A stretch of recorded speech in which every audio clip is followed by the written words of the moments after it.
اكتر حاجتين بحبهم وبقيت مشهوره بيهم قوي البنجر والسلطه، علشان كده في الفيديو ده هقول لكم كل السلطات اللي دخلت فيها البنجر وكل الطرق اللي ممكن نعمل بيها السلطه، زي مثلا ان البنجر يدخل في دريسنج او نطبخ بيه مكون من مكونات السلطه زي الفلافل.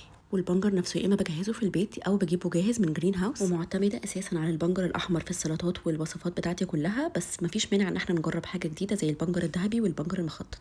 وعملتهم بالطريقه السهله والاساسيه للبنجر بان انا شويتهم في الفرن او في الاير فراير وقطعتهم مع ورق اخضر وزيت زيتون وجبنه فته، ودي الطريقه السهله اللي ممكن تعملوا بيها اي سلطه بنجر. تاني اسهل طريقه تعملوا بيها البنجر انكم تشووه وتقطعوه وتضيفوه مع اي سلطه بتحبوها مع دريسنج خفيف، ولو عايزين لون احلى ممكن تضيفوه في الدريسنج بتاع السلطه مع زبادي وزيت زيتون ورشه ملح زي ما عملت هنا في سلطه الخوخ، وده بيبقى حلو لما البنجر ما ينفعش يتحط في مكونات السلطه الاساسيه بس ممكن يتحط في دريسنج.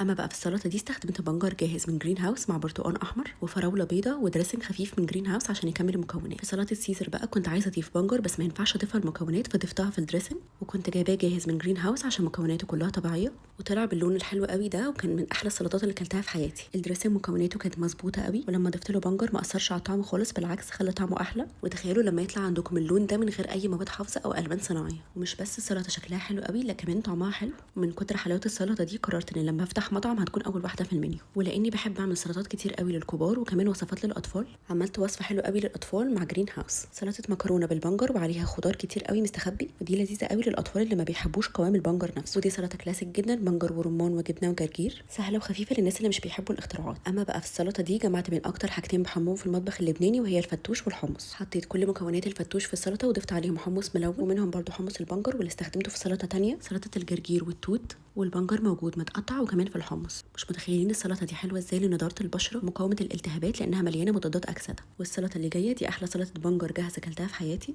لان المكرونه معموله بصوص البنجر وعليها قطع بنجر متقطعه وفرنش دريسنج خفيف خلى طعم المكرونه والسلطه كلها حلو. في السلطه دي كنت عايزه حاجه دافيه شويه زي البطاطا، وحطيت معاها بنجر ورمان وخس وبصل احمر، وحسيتها بتشبع قوي لانها تعتبر وجبه كامله. وسبت لكم احلى سلطه للاخر وهي سلطه الطعميه بالبنجر. عملت الطعميه بالطريقه التقليديه جدا بس ضفت عليها البنجر مهروس وحطيتها مع جرجير وخس وطماطم وصوص طحينه من فوق. اكتبوا لي ايه اكتر سلطه عجبتكم واستنوا الفيديوهات الجايه عشان تشوفوا وصفات تانية بالبنجر غير السلطات. وبالهنا والشفا.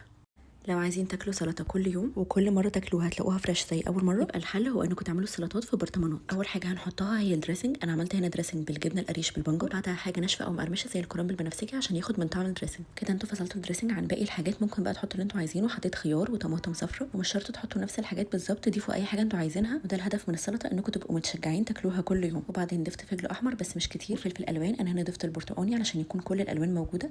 وبعدها ضفت للسلطه اكتر حاجتين بحبهم الذره والرمان، والرمان في الموسم بتاعه فلو بتحبوه هاتوه حطوه على كل السلطات بتاعتكم. واخر حاجه خالص الورق الاخضر سواء جرجير او خس او ميكس سلطه، المهم انه يتحط اخر حاجه في البرطمان علشان ما يتبلش. لو عملتوا سلطات الاسبوع بنفس الترتيب هتفضل دايما طازه وطعمها حلو، وهتبقوا عملتوها مره واحده، يعني مش هتحتاجوا تقطعوا خضار كل يوم وتفصصوا رمان. ووقت التقديم او الاكل اقلبوها في طبق وقلبوها هتلاقوها حلوه قوي اكنكم لسه عاملين. استخدموا اي نوع برطمانات، انا هنا استخدمت 3 عندي كان موجود فيهم ورق عنب. المهم تغسلوهم وتنشفوهم كويس واعملوا سلطات كل يوم بالهنا والشفا.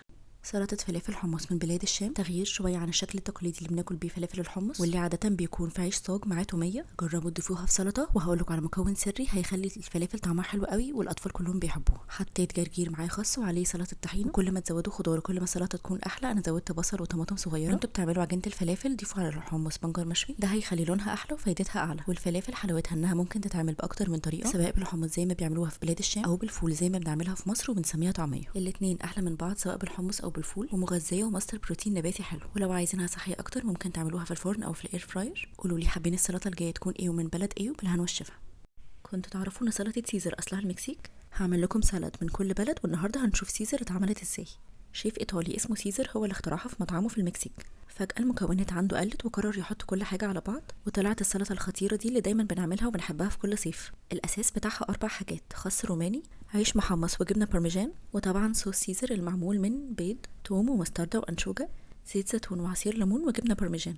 وبدأوا مؤخرا يضيفوا فراخ أو جمبري، والناس النباتيين بيضيفوا حمص، وبدأوا يضيفوا لها حاجات جديدة زي ما أنا حطيت البنجر على صوص السيزر علشان تطلع باللون الحلو ده، والاطفال يحبوها وتكون حلوه في كل وقت، وطبعا قيمه غذائيه اعلى لاننا بنزود خضار. ومن وقتها بقت دي سلطه مشهوره جدا، كل الناس بتحب تعملها لانها سهله جدا، مكوناتها قليله وفي نفس الوقت حلوه قوي، فيها كل العناصر الغذائيه فتعتبر وجبه متكامله. نشويات في العيش المحمص، بروتين موجود في الفراخ، ودهون صحيه موجوده في الصوص. جربوا تعملوها بالطريقه التقليديه وبالطريقه دي، واستنوا سلطه تانية من بلد تانية، وبالهنا والشفا.